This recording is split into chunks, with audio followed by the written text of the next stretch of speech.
Years ago, I worked in the investment industry. I was a CFP, owned an investment firm, and managed several millions of dollars. That industry is very heavily regulated because of the scams that were used against the public by people who wanted their money.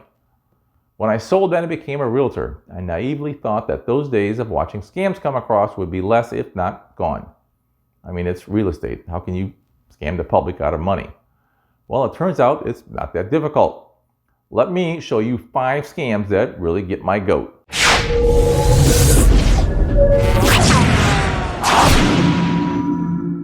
Hi, I'm Mike Lavoie. Welcome to our favorite YouTube channel where we talk about real estate, Florida, Tampa Bay, and real estate in the Tampa Bay area.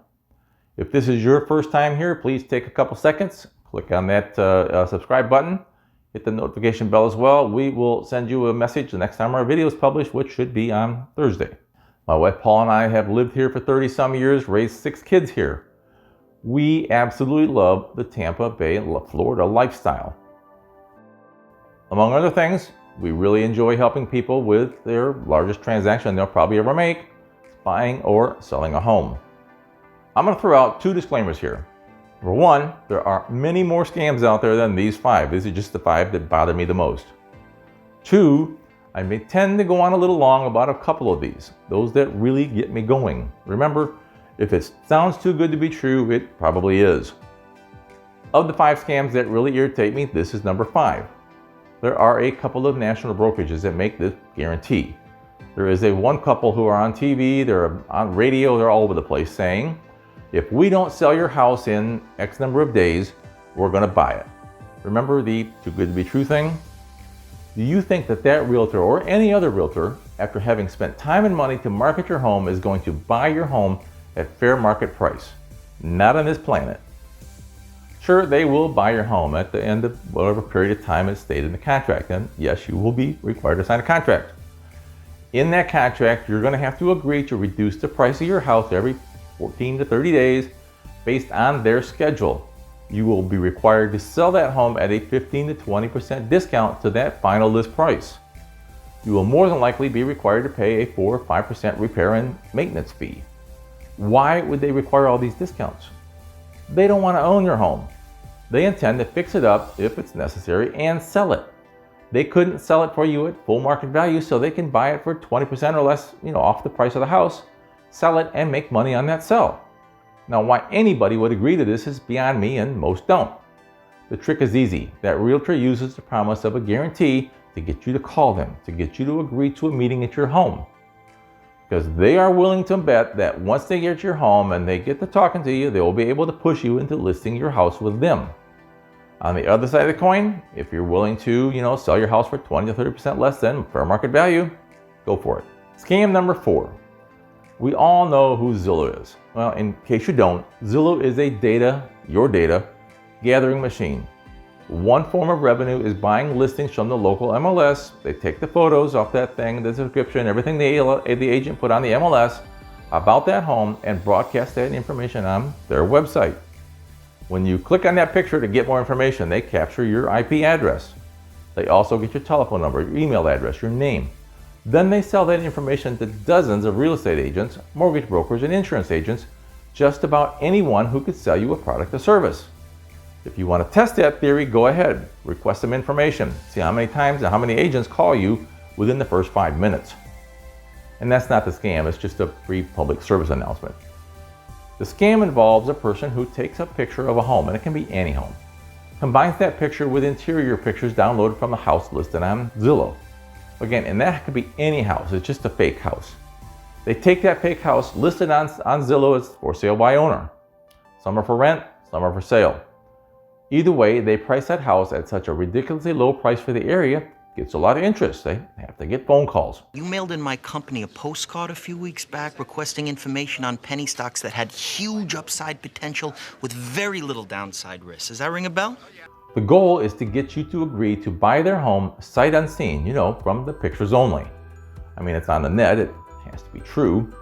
Before you laugh and make fun of me, I have first-hand knowledge. My daughter was looking for a house in Tallahassee while she went to law school. She found one that was just too good to be true. She contacted the seller to go take a look at it. That person she talked to avoided details, couldn't get to the house because he was out of town on a business trip.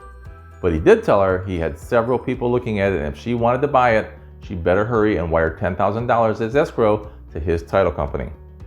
This process went on for several days, always by email, never by phone. Well, I didn't raise a fool. She called me and gave me the details. My first question was, did you send the money? And her answer was, of course not, Dad. Sorry. I looked up the address on the county records and contacted the real owner. It wasn't for sale. Apparently, he had received several calls asking the same question. This system works best in a seller's market like we have been experiencing over the last several years. People find an amazing deal on a search engine, and there are other ones besides Zillow. Just to get the chance of a lifetime, they don't do their homework. They think they're saving money by going directly to the owner and blow off the one person who can make sure they don't get screwed, a professional real estate agent. The kicker is that the buyer's agent, the one representing you, gets paid by the seller, not by you. Is this common? No, it doesn't happen every day, but if it happens to you, contact a full-time professional real estate agent, one that you know or can get references from somebody you do know. Do not click on the button on Zillow. You'll never know who's on the other side of that computer. Scam number 3 is wire fraud. Buying a home involves money and moving money by check or more commonly by wire transfer. Moving money is especially easy to intercept, and when done correctly, you're not going to know about the problem until it's way too late. There are 2 times in buying process when you will need to move money. The first is $3,000 to $10,000 for the escrow deposit, EMD. I have a video dealing with EMD, the link is up above. The second time you're going to move money is at the closing. That amount is going to be much larger and can get to the hundreds of thousands of dollars. Before you panic, the process happens every day, thousands of times all over the country, and 99% of these transactions happen without any issues. A lot of that success is due to the industry's dedication to stopping wire fraud. Real estate agents, title companies, mortgage brokers all work hard to make sure the buyer and the seller don't get scammed. Let's talk about the scam a little. Most of the time, a scam starts with email. Everyone thinks when you send an email, it goes right directly to the recipient, and it does get there after bouncing around the internet for a couple of seconds, and that's all it takes. Actually, it takes milliseconds to intercept the email, glean the information before sending on the email on down the road. Scammers using a computer program target title companies, real estate agents, and mortgage company email. They scan this email for escrow due dates and, more importantly, closing dates. A couple of days before closing, you get an email from a title company letting you know the wire instructions have changed. The email is going to include information the title company's been using for months. Names, phone numbers, email addresses. It's going to look pretty much like the rest of them. So you troop down to the bank, send the money out, wait for and receive a receipt. Done. Closing day. The title company calls. Where's the money for the closing? Too late. That money, your money, has been sent to someplace in Russia or wherever, never to be seen again. Okay, so how do you prevent this from being your story? Easy. Confirm by telephone all wire instructions. You will get an email from the real title company about wire transfers. It's normal business practice. Things to keep in mind. Most importantly, title companies do not change banks in the middle of a transaction. Title companies do not put wiring information, ABA and account numbers, in an email. It might be attached in a PDF document because they are very hard to hack. When you do get the email, call to confirm the instructions. Let them tell you the routing number and account information. Do not volunteer that information to them. When you call for verifications, do not use the phone number on the email. It could be from Russia. Use a phone number that you've used before. Look it up in the yellow pages. Call your real estate agent for the correct number. Remember, wire fraud is a thing. It's not a major thing anymore, but you have to be aware. Don't be scared. Scam number 2. Listings for real estate agents are hard to get. They've been that way for several years.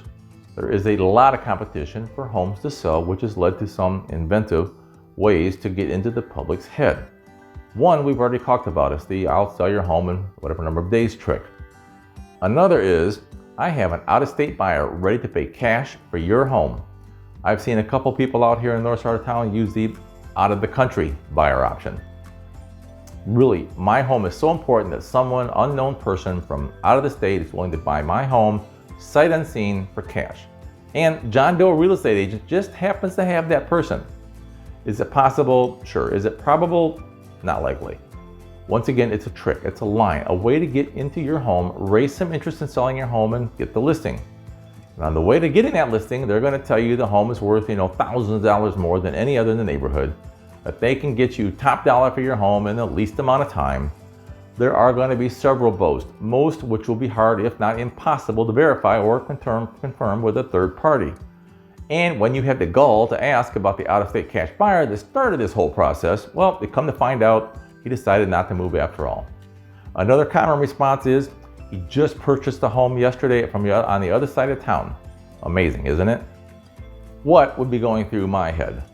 Do I really want to do business with this and trust what is probably the largest asset to a person who has basically lied to me at the very start? How is that relationship going to work in 3 weeks or 4 months? And finally, scam number one.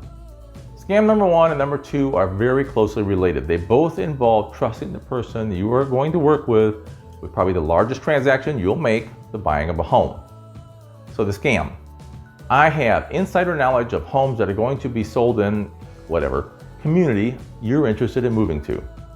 This works really well in a seller's market like we've had. Homes are coming on the market for sale and are sold in a couple of days. That happens all over the Tampa area, and I'm sure it happens across cities, pretty much across the country. It begins pretty slowly, maybe with a conversation with a realtor, Jane Doe, at a meeting, a gathering, a party, whatever. During the conversation, which you thought was going to be pretty short, Jane asks, what neighborhood are you looking to move into? You respond that you prefer Cheval or Talavera, but nothing has come up for sale. It's kind of irritating. Almost before you get the words out of your mouth, Jane pipes in, wow, I have insider knowledge of a home getting ready to be sold in that very neighborhood. That is freaking amazing. She knows more than anyone else about homes and in the communities you happen to be looking at. Again, is it possible? Sure. Is it probable? Not likely. You could have said Cancun, Mexico, and her response probably would have been the same. My guess is that now she knows you're buying a home and she wants your contact information so she can help you with that purchase. Is that a bad goal or is that wrong? No, of course not. Let's be real. Paul and I want to help buyers too. Almost everybody in the business wants to do the same thing. I would ask the same type of questions. Where, when, and what? However, I'm not going to make some stupid statement about insider information. The question floating around my head would be, do I want to go into what is probably the single largest transaction I'll ever make with someone who starts the process with BS? It's hard to respond to this question. If you ask her to get you the information, you're going to have to supply an email address or a telephone call to text to. You can expect endless communication over the next 12 to 18 months. If you say goodbye and walk away, you could be walking away from your new home. A realtor giving false information to or misleading the public for personal gain is not only not good for business, it violates multiple codes of ethics. The problem is proving the violation. All Jane has to say is that the homeowner she was talking about decided not to sell. And unless there's something in writing with an address, the issue's going to die. So there are my top 5 scams, at least for this period. There are more. Wait, there is one more issue as long as I have your attention. New thing with real estate agents is to push the fact that they are native Tampa born or native Florida born and therefore are more knowledge than others. Really, time in the saddle would be a much better measure of ability. I'm just saying. My name is Mike LeBoy. If you would like to talk real estate, give me a call, text me at 813-575-2124. If I can't get your call at the moment, leave a message. I will actually return your call. You can email me at mike@theleboyteam.com or go to our website, which is posted right here. Remember to subscribe and hit that notification bell. You will want to be notified when our next video is published, which should be, like I said, Thursday. Thanks for watching. Go out and make it a great day.